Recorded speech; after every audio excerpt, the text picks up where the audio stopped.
It was supposed to be just another busy morning in the heart of the city.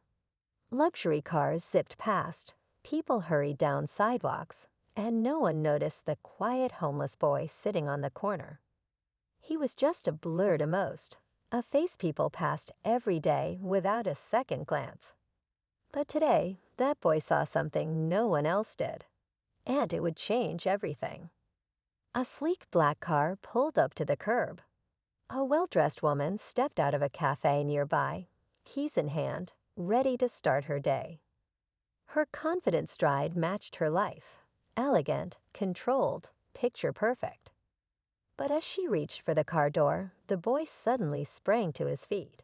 His voice shook, but it was urgent. "Please, don't drive." "Your husband," he cut the brakes. The woman froze, stunned by the words. People nearby turned to look, unsure if it was just a desperate cry or something real. She stared at the boy, confusion and disbelief mixing with fear. Why would a complete stranger say something so wild? And how could he possibly know? He pointed to the car's underside, whispering what he'd seen the night before while hiding from the rain. His eyes weren't lying. But now the question hung in the air. Was he telling the truth? Or was this just the imagination of a scared kid? What happens next will leave you speechless, because sometimes the person you least expect can save your life. The woman stepped back from the car, her keys trembling in her hand. Her name was Claire, smart, successful, married to a man everyone thought was perfect. But in that moment, her mind was spinning. Why would her husband do something so awful? And how could this homeless boy, barely more than 13, know anything about her life? The boy looked nervous, glancing around like he expected someone to chase him off. His clothes were torn, and his face had the kind of tired only someone who's lived on the streets could understand. But his eyes were sharp, focused, and honest. He said he'd seen her husband the night before, crouched near the car, doing something with wires. At first, the boy thought the man was stealing. But then he heard him mumble something about she'll finally learn. Claire's heart sank.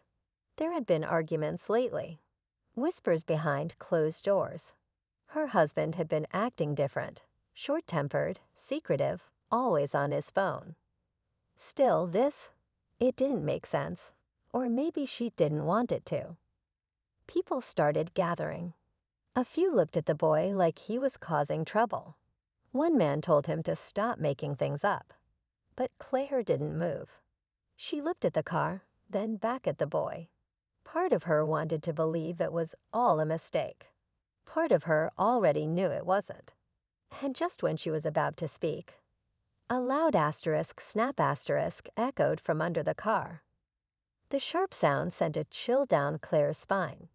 She took another step back from the car, her instincts screaming that something was terribly wrong. A man in the crowd crouched down to check under the vehicle, and after a pause, he looked up, his expression serious. "Something's off here," he said. "That doesn't look like normal wear. Someone's messed with the brakes." Claire felt her stomach drop. The boy wasn't lying. Meanwhile, the homeless boy, whose name was Liam, shifted uncomfortably. He wasn't used to attention, especially not the kind that made people stare like he was part of some show. He didn't speak much about himself, but the truth was he'd been on the streets for almost 2 years. He survived by staying invisible.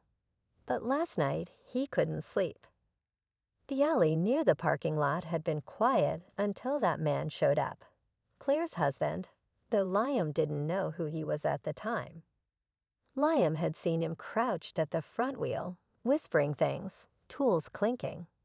Something about how Claire never listened, how she always had to be right. Liam didn't understand much of it, but he knew one thing. This wasn't an accident waiting to happen. It was a plan. As the crowd murmured, Claire's phone buzzed. A message from her husband. Asterisk, hope your day goes smoothly. Drive safe. Love you. Asterisk. Her hands went cold. She hadn't told him she was leaving early this morning. So how did he know she'd be driving at all? Claire's fingers shook as she stared at the message on her phone. Her husband's name flashed on the screen, but it felt like a distant memory. How did he know she was about to leave? How did he know about the car? Panic surged through her chest, but she quickly tried to calm herself. Asterisk, maybe it's just a coincidence, asterisk, she told herself. But deep down, she knew it wasn't. Liam watched her closely, sensing the fear creeping into her eyes. You need to listen, he urged. Your husband, he's not who you think he is. The crowd around them began to grow restless, their whispers growing louder.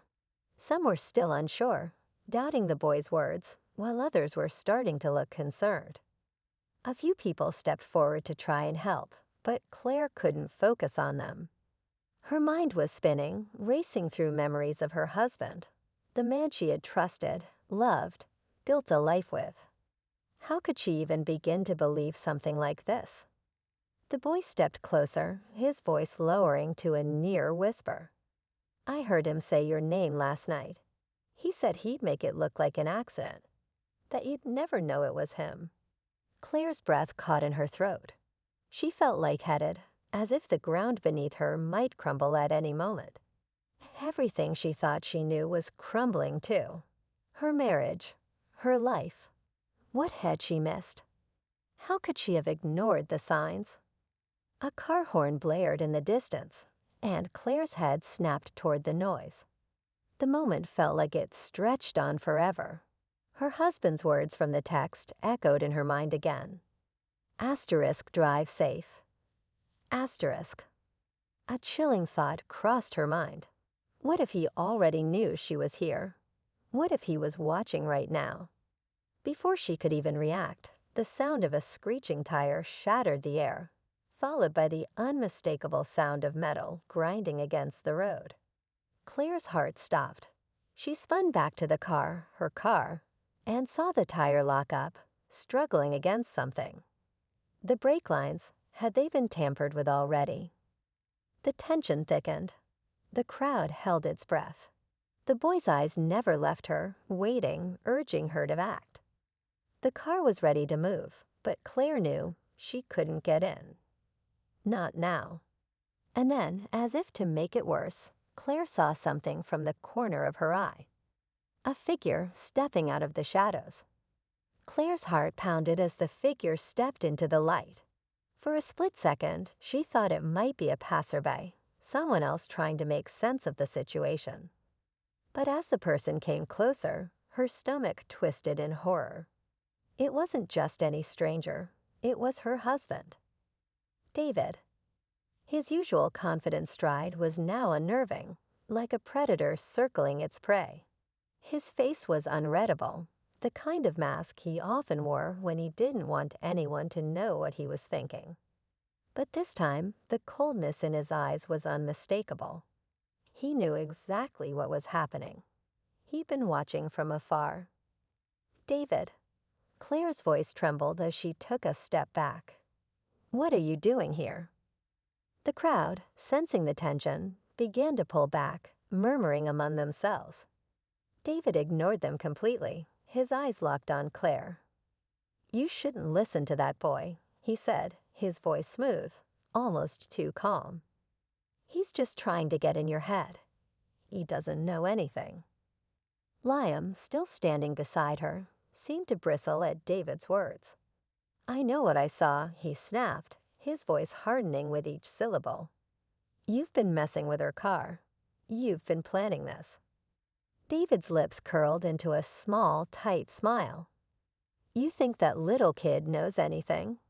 Do you really believe this nonsense? Claire's breath caught in her throat. She couldn't understand how someone she loved so much could be standing there, so cold, so indifferent. Every word David spoke was calculated, designed to make her doubt everything, including her own instincts. Asterisk, don't listen to him. Don't believe him, asterisk. His presence seemed to whisper in the back of her mind. But then, just as Claire opened her mouth to respond, a second, more terrifying realization hit her. David wasn't just here by chance. He was here because he wanted her to get into the car. He needed her to get in, because if she did, his plan would work. The brakes might fail, just like Liam had warned, but what if it wasn't just an accident? What if this was meant to be something far worse? The realization hit Claire like a slap in the face, and for a moment, time seemed to slow. David was far more dangerous than she had ever imagined. Before she could gather her thoughts, a loud screech echoed from the car again, this time unmistakable. The brake lines weren't just tampered with. They were asterisk cut asterisk. Liam's eyes widened. "You have to stop him now," he cried, but before Claire could act, David's phone buzzed in his hand, and a smirk tugged at the corner of his mouth. "Time's up," he whispered, glancing down at the screen. Claire's pulse raced as the chilling words crossed his lips. "It's all set in motion now." The crowd around them fell silent, the tension in the air unbearable. Something was about to happen, and Claire knew, whatever it was coming fast. Claire's mind was racing. Everything David had done, every word, every action, it all made sense now. He hadn't just tampered with the car's brakes to hurt her. He was trying to control her, to make her trust him, to push her into a corner where she'd feel trapped. But the worst part, he didn't think she would ever figure it out. He thought she'd get in that car, just like he planned. Liam's voice broke through her thoughts. "You need to get away from him. He's playing you." David's smirk widened, clearly amused by the sudden rush of panic in Claire's eyes. "You think this changes anything?" he asked, his tone colder than ever. "You're too late." Claire's hands clenched into fists. The feeling of betrayal burned hot in her chest. She turned toward the car, her gaze falling on the undercarriage, where the brake lines were clearly cut. There was no way she could drive it now, no way to trust it. Suddenly, everything seemed to slow down. She could hear the cars in the distance, the chatter of the crowd, but none of it mattered. She needed to act. Now, but just as Claire stepped back, a figure in the crowd stepped forward. A tall man with an air of authority, dressed in a suit, walked past David and stood directly in front of Claire. His voice was calm, but firm. "You don't know everything." David's face faltered for a split second, his expression flickering with confusion. The man in the suit looked at him, his gaze unwavering. The brakes weren't the only thing that was tampered with, David. Claire's heart skipped. Her mind raced to make sense of it. What was going on? Who was this person? Why was he here? The man continued. "You see, I've been following you for a while now. We know exactly what you've been planning." David's smug expression faltered entirely. "What the hell are you talking about?" he demanded, his voice finally breaking. The man didn't flinch. "You weren't the only one who thought Claire was easy to manipulate. We've been watching you. You've been on our radar for months now, and we've gathered enough evidence to take you down. You're under arrest for attempted murder, conspiracy, and a long list of other crimes." Claire stood frozen, her mind struggling to process the revelation. The man wasn't just some random bystander. He was a detective. The whole situation, the strange behavior, the sudden intervention, wasn't some twist of fate. It was all part of a bigger plan, one she hadn't even realized she'd been a part of. David's face went pale. You're lying. You don't have anything on me." The detective held up his phone, showing Claire a video of her husband from the night before. It was recorded from a hidden camera, and David could be seen, clear as day, cutting the brake lines of her car. The evidence was irrefutable. "You didn't think anyone would notice, did you?" the detective said, his tone calm but filled with certainty. David's eyes darted around, panic rising. He took a step back, his hand reaching for his pocket. But before he could pull anything out, a pair of uniformed officers appeared from behind the crowd, quickly moving in to restrain him. Claire stood there, unable to move, as the reality of the situation sank in. Her husband had tried to kill her. All this time, she had been blinded by her own love for him, not seeing the man he truly was. As the officers led David away, Claire's legs buckled, and she sank to her knees. Her whole world had turned upside down, and yet, a strange sense of relief washed over her. She was free. But just as the chaos began to die down, the detective turned to her with a knowing look. "You were the target, Claire, but there's still one thing you need to know." Claire frowned. "What do you mean?" The detective's voice dropped to a whisper. "This wasn't just about you. David wasn't working alone, and you're not the only person in danger." Before Claire could ask another question, the detective's phone buzzed. He glanced at it, his face going grim. "It's happening faster than we thought." He looked at Claire one last time, his eyes dark with concern. "Get somewhere safe, and don't trust anyone." And just like that, he disappeared into the crowd. Claire sat on the curb, trying to process everything that had just unfolded.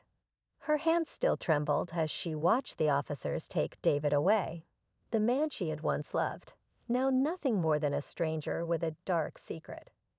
The weight of the past few hours seemed to press down on her chest, but there was something else, too, a sense of clarity. She had survived. The truth had come to light, and for the first time in a long while, Claire felt like she was finally in control of her own life again. Liam, who had been watching from a distance, approached her cautiously. He seemed unsure whether to speak, but when their eyes met, he gave her a small, reassuring smile. "You're safe now," he said simply. Claire nodded, feeling a lump form in her throat. She didn't know how to thank him, how to explain how much his courage had meant to her. Without him, without that moment of warning, she might never have had the chance to get away from David's twisted plan. The detective's warning echoed in her mind. Asterisk, you're not the only one in danger. Asterisk, it lingered there like a shadow, and Claire knew the road ahead wouldn't be easy. But for the first time, she wasn't running. She wasn't hiding. She was ready to face whatever came next. Liam turned to walk away, but before he did, he glanced back at her. "Take care of yourself, Claire." And with that, he disappeared into the crowd, leaving her to rebuild her life, one step at a time.